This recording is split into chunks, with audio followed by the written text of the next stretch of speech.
நமஸ்காரம் நம்பிகளே. அடடே வெங்கடாச்சலம்மா, வாருங்கள் வாருங்கள். நமஸ்காரம். வாருங்கள், உள்ளே செல்லலாம்.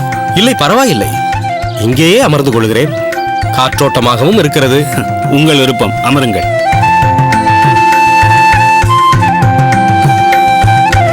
நம்பிகளே, எளிதில் கண்ணில் படாத இருவரை இன்று அடியேன் சந்தித்து விட்டேன்.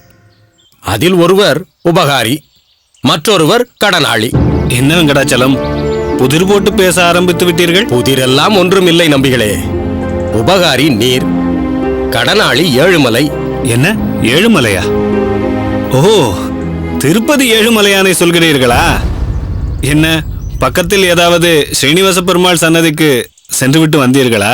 இல்லை நம்பிகளே, திருப்பதி பெருமாள் கடன்பட்டுள்ளார் என்பது ஐதீகம். ஆனால் நான் குறிப்பிட்டது மேலத்தெரு ஏழுமலையை. அவன் நிஜமாகவே என்னிடம் கடன் வாங்கி இருக்கிறான். ஓ, அவன்தான் அந்த எளிதில் கண்ணில் படாத ஆசாமியா? ஆம் நம்பிகளே, கடனாக காசுகளை வாங்கும் போது மிகவும் வினயமாக பேசினான். அவனும் வாணிபம் செய்கிறான், தெரிந்தவன். எப்படியும் கடனை திருப்பி கொடுப்பான் என்ற நம்பிக்கையில் 100 வராகன் கொடுத்தேன். இன்றைக்கு ஏறக்குறைய ஓராண்டுக்கு மேல் ஆகிவிட்டது.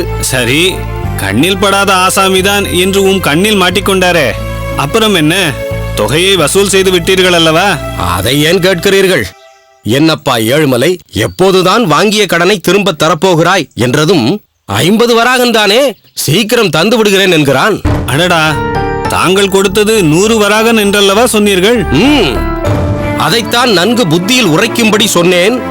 வாங்கும் போது கடன் தொகை நன்கு ஞாபகம் இருக்கும், திரும்ப கொடுக்கும் நேரம் வரும்போது தொகை பாதியாகி விடுமா என்று கேட்டுவிட்டு 100 வராகன் வாங்கியதற்கு அத்தாட்சியாக கைப்பட எழுதி கையொப்பமிட்ட ஓலை என்னிடம் பத்திரமாக இருக்கிறது என்றேன். அப்புறம் உமது வழிக்கு வந்தாராக்கும். வராமல் அதன் பிறகு அசடு வழிகிறான். பசப்பு வார்த்தைகள் வேறு. 100 வராகன் எல்லாம் எனக்கு பெரிய விஷயம் இல்லையாம். பொறுமையாக வாங்கிக் கொள்ளுங்கள் என்று அறிவுரை வேறு. வரும் வாரத்தில் கண்டிப்பாக தொகையை கொடுக்க வேண்டும் என்று கராராக சொல்லிவிட்டேன். நல்ல வேளை, அத்தாட்சி ஓலை இருந்ததால் நான் தப்பித்தேன். ஒருவரையும் நம்ப முடியவில்லை சுவாமி. வெங்கடாச்சலம், வைரகிரீடம் செய்ய வேண்டி என்னிடம் வேறு பெருந்தொகையை கொடுத்துள்ளீர்கள். அதற்கு ஒரு அத்தாட்சி ஓலை போட்டுவிடலாம் என்று சொல்கிறீர்களா? என்ன சுவாமிகளே, இப்படி கூறிவிட்டீர்கள்?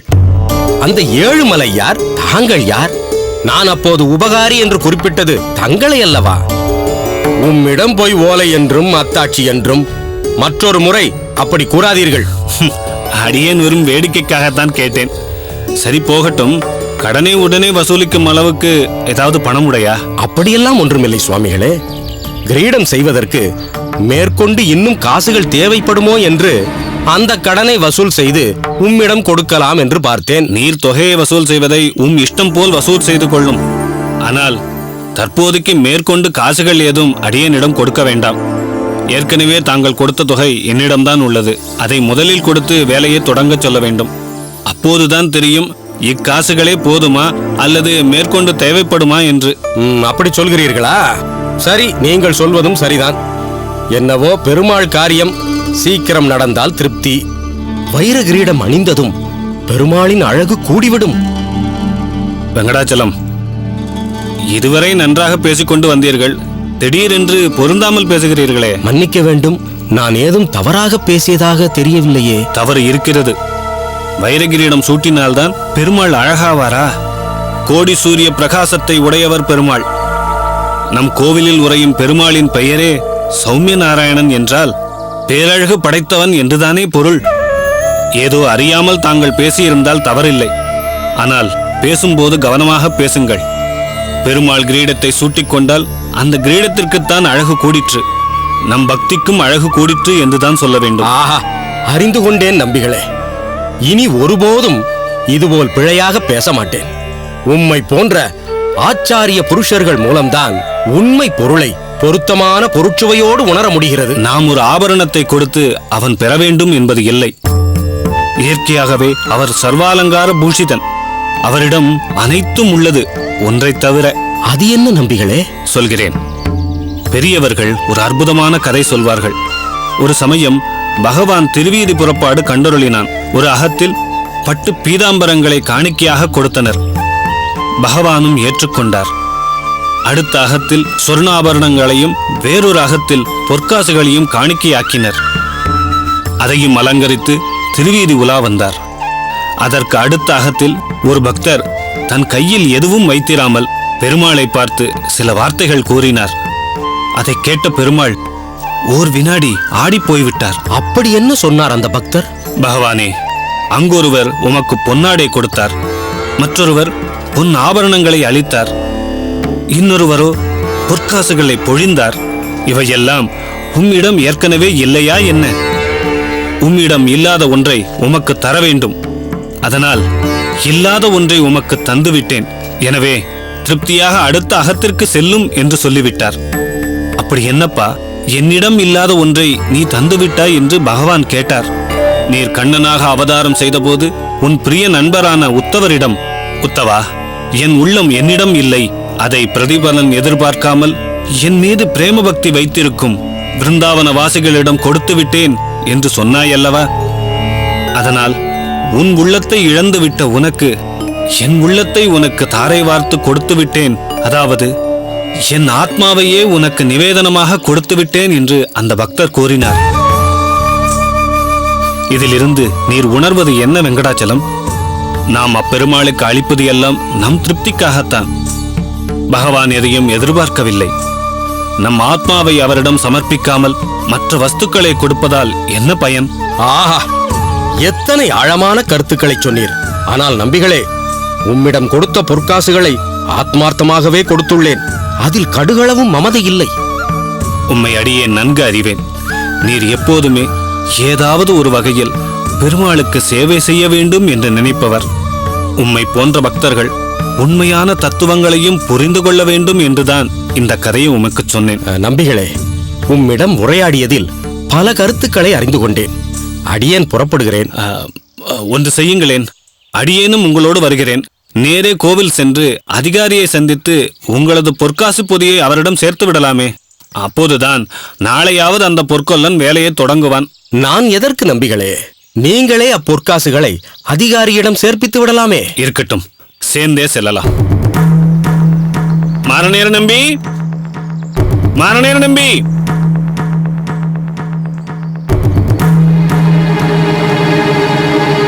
சுவாமி, அடியேன்.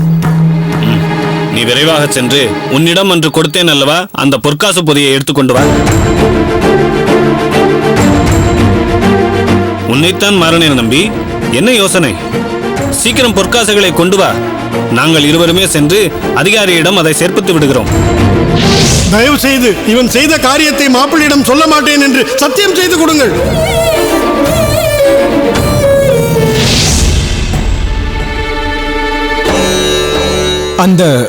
அந்த பொற்காசுகளை நேற்றைய அதிகாரி வந்து பெற்று சென்று விட்டாரே. அப்படியா? எப்பொழுது வந்தார்? நீங்கள் குழந்தைகளோடு வெளியே சென்றீர்களே, அப்பொழுதுதான் வாங்கி கொண்டு போனார். பெருமாளின் திருவுள்ளத்தை பார்த்தீர்களா? அப்படியென்றால் பொற்கொல்லர் இன்றே வேலையை தொடங்கியிருப்பார். அப்புறம் என்ன, நாம் எதிர்பார்த்ததை விட ஒரு நாள் முன்னதாகவே வேலை ஆரம்பிக்கப்பட்டு விட்டதே. ஒரே ஒரு உபகாரம், அவ்வப்போது அதிகாரியை விசாரித்துக் கொண்டிருங்கள். தாங்களே இதில் தனிப்பட்ட அக்கறை காட்டுகிறீர்கள் என்றால் வேலை இன்னும் கொஞ்சம் துரிதமாக நடக்கும். சரி, நிச்சயம் செய்கிறேன். சரி, சந்தோஷம். அடியேன் புறப்படுகிறேன். வாருங்கள்.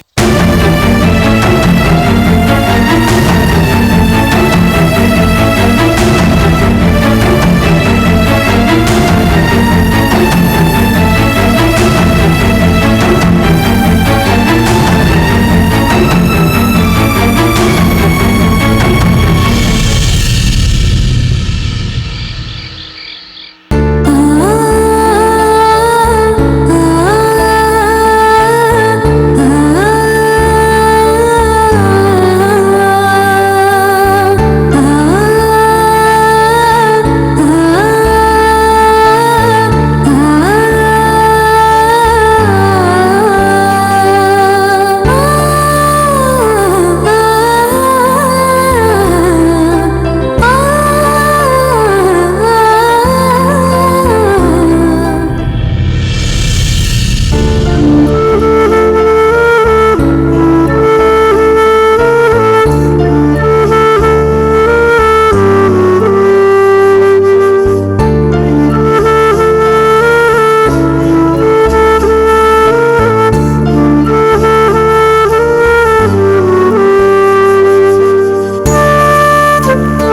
காந்திமதி,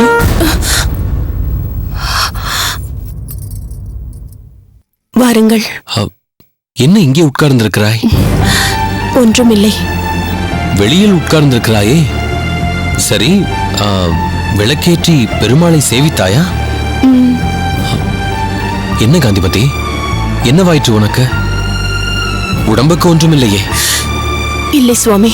பிறகு எதை பற்றி யோசித்துக் கொண்டிருக்கிறாய்? கோரத்துக்கு போய் வந்ததிலிருந்து இன்னும் மனதில் இருக்கும் கனம் இறங்கவே இல்லை. எனக்கே இப்படி என்றால் கூரேசனின் மனமும் அவன் தந்தையின் மனமும் எப்படி கனத்து போயிருக்கும்? உலகில் பிறந்தவர்களில் மிக மிக சிலரை தவிர்த்த மற்றெல்லோருமே தங்கள் வாழ்நாளில் ஓரிரு முறையாவது இப்படிப்பட்ட கனத்தை அனுபவிக்கத்தான் வேண்டியிருக்கிறது.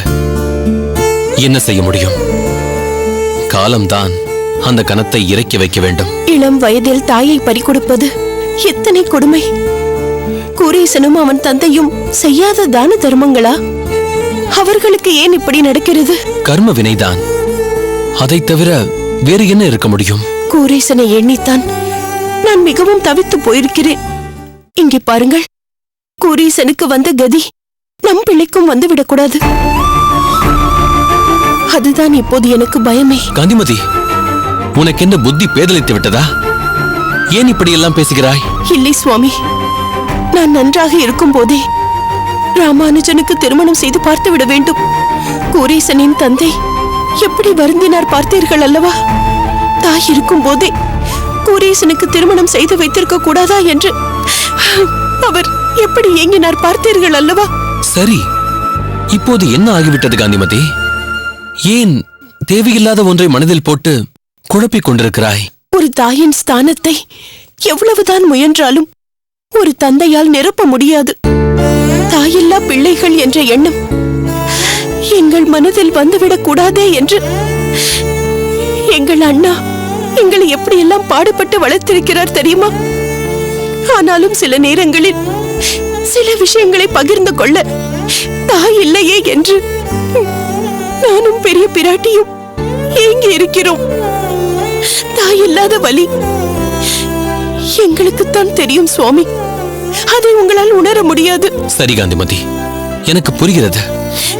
தாயின் இடத்தை ஒரு தந்தையால் நிரப்ப முடியாதுதான். ஆனால் அதை பற்றி பேச இப்போது என்ன அவசியம் வந்துவிட்டது? அவசியம்தான். ராமானுஜனுக்கும் கூரேசன் போன்ற நிலைமை நிச்சயம் வந்துவிடக்கூடாது. அவனுக்கு ஒரு குறையும் இருக்கக்கூடாது. நம்முடைய திருமணத்தின் போது என் தாய் இல்லையே என்று நான் ஏங்கியது போல் ராமானுஜனும் ஏங்க கூடாது. அப்படியெல்லாம் ஒன்றும் ஆகாது காந்திமதி. முதலில் நீ இப்படியெல்லாம் பேசுவதை நிறுத்த. சரி, வா, உள்ளே போகலாம். இல்லை சுவாமி, நான் நிறைய பார்த்து விட்டேன். தாங்கள் ஏனோ ராமானுஜனின் திருமணத்தில் வெற்றியாக இருக்கிறீர்கள். நான் காட்டும் முனைப்பும் தீவிரமும் உங்களிடத்தில் இல்லையே. அப்படி இல்லை காந்திமதி. அவன் மற்ற பிள்ளைகளைப் போல இல்லை. ஒரு சீரிய இலக்கை நோக்கி அவன் பயணித்துக் கொண்டிருக்கிறான். திருமணம் தனது வேகத்தை குறைத்து விடுமோ என்று ராமானுஜன் அஞ்சுகிறான். அதனால் அவனுக்கு திருமணமே செய்து வைக்கக் கூடாது என்பது என் எண்ணம் இல்லை. சற்று விட்டு பிடிக்கலாம் என்றுதான் சொல்கிறேன். விட்டு பிடிப்பது என்பதெல்லாம் நடக்கக்கூடியவை இல்லை சுவாமி. எவ்வளவோ விட்டு கொடுத்தேன். ஆனால் ராமானுஜனை பிடிக்க முடியவில்லை. அவன் தொலை தூரத்துக்கு போய்விட்டான். இனியும் இப்படியே நாம் இருந்தால் ராமானுஜனை மீட்பது மிகவும் கடினமாகிவிடும். இது பாருங்கள் சுவாமி, ராமானுஜனின் திருமணம் நடந்தாக வேண்டுமே. நடக்கும் காந்திமதி, அதற்கான வேளை வரும். வராது. வேளையை நாம் தான் வரவழைக்க வேண்டும். ராமானுஜனை நாம் தான் மாற்ற வேண்டும். அவனை திருமணத்திற்கு சம்மதிக்க வைக்க வேண்டும். அந்த பொறுப்பை தாங்கள் எடுத்துக்கொள்ளவில்லை என்றால் அதை நானே எடுத்துக்கொள்கிறேன். காந்திமதி, காந்திமதி, நான் சொல்வதை கேள். இல்லை, இனியும் என்னால் பொறுமையாக இருக்க முடியாது. அவன் திருமணம் செய்து கொள்ளத்தான் வேண்டும். அவன் திருமணத்திற்கு ஒத்துக்கொள்ளத்தான் வேண்டும். அவன் ஒத்துக்கொள்ளும் வரை இதோ இந்த நொடியிலிருந்து அமுது செய்யாமல் வாயில் ஒரு சொட்டு தீர்த்தம் கூட விடாமல் இருக்க போகிறேன். வேண்டாம் காந்திமதி, வேண்டாம். இல்லை, எனக்கு தெரிந்த வழி இது ஒன்றுதான். பார்த்து விடலாம். தாயின் மீது அவன் உண்மையிலேயே பாசம் வைத்திருக்கிறானா அல்லது வைத்திருப்பதாக நம்பி நான் மோசம் போனேனா என்று.